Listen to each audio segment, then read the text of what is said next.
அபூர்வ ராகங்கள் 3 முடிச்சு. 3 முடிச்சு. இப்போ ரீசெண்டாக என் பையன் பார்த்தான், பார்த்துட்டு அவனே டீகோட் பண்ணுறான். இந்த மாதிரி ஒரு வித்தியாசமான கேரக்டர் யாரால் பண்ணியிருக்க முடியுங்கிறான். அது பிளாக் அண்ட் ஒயிட் படம் ஆக்சுவலாக. அது வந்து இந்த காலத்து ஜென்ரேஷன் ரசிக்கிறாங்கும் போது என்னுடைய சாய்ஸ் வந்து 3 முடிச்சு தான். 3 முடிச்சு புவனா ஒரு கேள்விக்குறி. புவனா ஒரு கேள்விக்குறி. ஏன்னா அது வந்து அந்த காலத்தில் ஒரு சக்ஸஸ்ஃபுல்லான ஃபார்முலா ஆக்சுவலாக. அதில் வந்து அதாவது நீங்கள் 3 முடிச்சு மாதிரி டிஃப்ரெண்ட்டான படங்கள் பண்ணலாம். ஆனால் மாதிரி புவனா ஒரு மாதிரி ஒரு ரெகுலரான படம் அதில் இவரால் சூட் ஆக முடியும் அப்படின்னு ப்ரூவ் பண்ண படம் ஆக்சுவலாக. அது அந்த வகையில் புவனா ஒரு கேள்விக்குறி. புவனா ஒரு கேள்விக்குறி 16 வயது நிலை. 16 வயதுங்க. ஏன்னா நீங்கள் வந்து உங்களுக்கு இவ்வளோதான் ஸ்பேஸு, 4 நாள் தான் ஷூட்டிங்கு, 4 நிமிஷம் தான் அப்படிங்குமா அதில் உங்களோட இம்பாக்ட் கிரியேட் பண்ணணும். ஸோ அந்த வகையில் 16 வயதுங்களே. 16 வயது நிலை முள்ளும் மலரும். முள்ளும் மலரும் அது கிளாசிக். இன்றைக்கும் எத்தனை பாஷா வந்தாலும் சரி, நீங்கள் பாஷா வந்து 100 பாஷான்னு சொல்லலாம் கூலிய, ஆனாலும் முள்ளும் மலரும் தான் நம்பர் 1 எவர் கிரீன் நம்பர் 1 படம். ரஜினி படம்னா டு டேட் முள்ளும் மலரும் தான். முள்ளும் மலரும் பில்லா.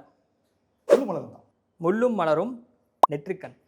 முள்ளும் மலரும் தான். பட் நெற்றிக்கண் ஒரு ஸ்பெஷல் என்னன்னா, ஒரு பெரிய ஹீரோவாக நடிச்சிருந்த போது திடீர்னு நம்மளால் வந்து ஒரு டிஃப்ரெண்டான ஏஜ்டு ஃபாதர் அது வில்லனிக் கேரக்டர் அப்படின்னு ப்ரூவ் பண்ணி பண்ண முடியும்னு சொல்லி காமிச்சது. இன்றைக்கும் அது ஒரு முக்கியமான ஒரு படம் ஆக்சுவலாக. ரஜினியோட கேரியரில் ஒரு கவிதாலயாவுக்கு ஒரு மிகப்பெரிய திருப்புமுனையாக அமைஞ்ச படம். முள்ளும் மலரும் 3 முகம். 3 முகம் சொல்லுவேன். முள்ளும் மலரும் தான் நான் நம்ம ஏற்கனவே சொல்லிட்டேன். பட் 3 முகத்துடைய என்ன காரணம்னா, 3 படங்கள் ஒரே ரோல் பண்ணுறது, அதே மாதிரி டிஃப்ரெண்ட் இது. அது ஒரு கம்ப்ளீட்டாக நீங்கள் 90s வரைக்குமே ரஜினியோட பெஸ்ட் 80s படம்னு சொல்லும்போது 3 முகம் தான். பாஷாக்கு முன்னாடி அந்த ஒரு இன்னொரு 80s ஆன பாஷான்னு சொன்னால் அது 3 முகம் தான். 3 முகம் ராகவேந்திரா. ராகவேந்திரா பர்சனலாக எனக்கு ரொம்ப பிடிச்சமான படம். ஏன்னா அது யாரும் எதிர்பாரா 100வது படம் அவர் வந்து தனக்கு பிடிச்ச படம் பண்ணணும் அப்படின்னு நினச்சி பண்ணது. அதில் வந்து ஒரு ஸ்க்ரீன் பிளே பார்த்தீங்கன்னா, ராகவேந்திரரை வந்து எப்படி தமிழ் ஆடியன்ஸ் கொண்டு போய் சேர்க்கணும், அதில் அவங்க எழுதுற ஸ்கிரிப்ட் ரைட்டர் அது ரொம்ப முக்கியமாக. ரஜினியோடைய ஆக்டிங் இதெல்லாம் தாண்டி அந்த படத்தை வந்து ஜனங்களுக்கு கொண்டு சேர்க்குறாங்கல்ல, அந்த அந்த அந்த ராகவேந்திரங்கிற விஷயத்தை தமிழ் ஆடியன்ஸ் கொண்டு வந்தது. அந்த அந்த ரைட்டிங் வந்து பிரமாதமான படம். ஆக்சுவலாக ஆஸ் ஏ ஹோல் இந்த படம் ராகவேந்திர படமாக ரொம்ப நல்ல படம். ராகவேந்திரா குரு சிஷ்யன். குரு சிஷ்யன் இன்றைக்கும் எனக்கு வந்து எப்போ வந்தாலும் ஒரு டைம் கிடைக்கும் போது கொஞ்சம் ரிலாக்ஸாக போகணும்னா குரு சிஷ்யன் தான். ஏன்னா அதில் வந்து எனக்கு வந்து இங்கே விவேகானந்தா இன்ஸ்டியூட்டே குரு சிஷ்யன் தான். அது ரொம்ப வர இங்கிலீஷ் வார்த்தைகள்லாம் நான் கற்றுக்கிட்டேன். ஒய் சுவிட்சு நோ ஃபேனு இப்படிலாம் சொல்லி நிறையா கற்றுக்கிட்ட விஷயம் வந்து குரு சிஷ்யன் தான். குரு சிஷ்யன் எவர் கிரீன் எனக்கு இன்றைக்கி ரொம்ப ஃபேவரட்டான படம் ஆக்சுவலாக. குரு சிஷ்யன் தளபதி.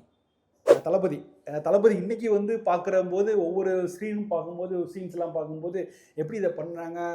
குமுதத்தில் வந்து ஃபஸ்ட் இருந்தாங்க தளபதி அப்படின்னாங்க, நிறைய விஷயங்கள் இருக்குது அப்படின்னாங்க. இன்றைக்கி அதை பார்க்கும்போது ஒவ்வொரு ஷார்ட்டுமே நிறைய விஷயங்கள் சொல்லுது. அது பார்க்கும்போது ஆஸ் ஏ ஃபுல் பர்ஃபெக்ட் படம் அப்படின்னு சொல்லும்போது தளபதியாக சொல்லலாம். தளபதி அண்ணாமலை. ஏன்னா அண்ணாமலை வந்து ஒரு பாசிட்டிவான விஷயங்களை ஆரம்ப ஃபர்ஸ்ட் சீனில் த்ரூ அவுட் மூவி கொண்டு போயிட்டே இருக்குது. ஆக்சுவலாக அதில் வர்ற கேரக்டர்ஸ் எப்படி வந்து மெயின் கேரக்டர்ஸ்க்கு ரொம்ப ஹெல்ப் பண்ணுறாங்க, எந்த அளவுக்கு அகெயின்ஸ்டாக போகிறாங்க, ஒரு ஹீரோ என்ன உச்சானதை போய் எந்த அளவுக்கு நிலை மாறாமல் அவன் வந்து எப்படி முடிவெடுக்கிறான், பல விஷயங்கள். அண்ணாமலை வந்து ஒரு மிகப்பெரிய இன்னைக்கு யங் ஜென்ரேஷனுக்கு முக்கியமான படமாக நான் வந்து அண்ணாமலை தான் சொல்லுவேன். அண்ணாமலை பாஷா. அண்ணாமலை தான் சொல்லுவேன். ஏன்னா பாஷா வந்து எவர் கிரீன். இன்னைக்கு பாஷா மாதிரி பல படங்கள் வந்திருக்குது. பட் அண்ணாமலை வந்து ஒரு மிகப்பெரிய ஒரு த்ரூ அவுட் ஒரு பெரிய ஒரு பாசிட்டிவான மெசேஜ் சொல்லுது. அது இன்றைய காலகட்டத்துக்கு ரொம்ப முக்கியமான விஷயமா பார்க்குறேன். எல்லா ரஜினிசமும் இருக்கிற படம்னு பார்த்தா அது அண்ணாமலை. பாஷா அது பெரிய விஷயம்தான். ஆனால் வந்து அண்ணாமலை வந்து ரொம்ப முக்கியமான படமாக நான் பார்க்குறேன்.